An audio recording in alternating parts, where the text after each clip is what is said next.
Competing against free is hard. Hold on, let's just kind of test it first. You must have had a more difficult customer journey at some point. Yeah, I don't think ours is easy, right? I mean, there's so much changing all the time, and differences in things like culture and customs are always interesting to consider, right?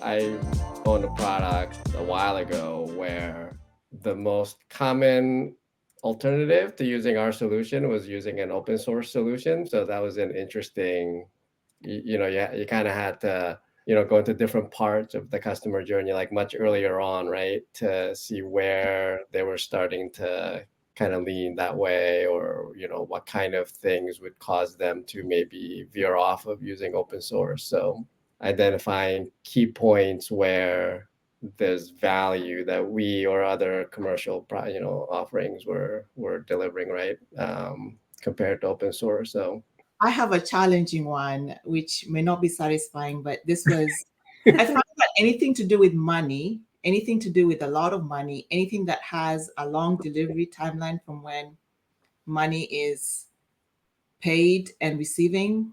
But this one goes to back when I was working in money transfer. And so the challenging part is obviously it involves money, but it was about identity, right? So in money transfer, the one thing that you're trying to do is you have to know who is behind this money trail. And so there is solutions to figure out identity and to kind of figure out if there's an issue or concerns, fraud, whatever that is. And so we took our typical US experience where we're used to providing a lot of identification, your ID, your social security number, it's like your date of birth, your blood type, whatever, right?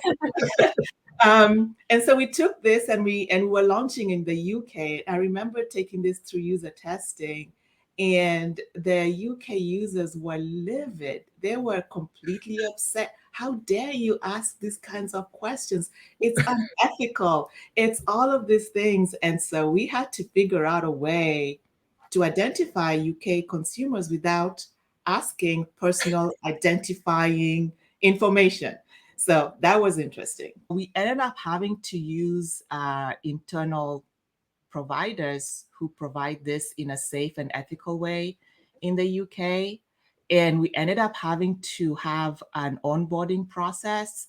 So if it was your first money transfer experience, you provide, general information that was okay to provide. And then you would go off to this provider, third-party provider, who would then validate and send us a flag, 2, 3, 4 days later, which was frustrating because you couldn't transact the same day. We had to validate who you are. So that's probably the other challenging thing is we couldn't accept new customers right away. We had this lead time before we could say, okay, now we can let you send money. Differences in things like culture and customs are always interesting to consider, right? Especially for consumer-facing products. Right.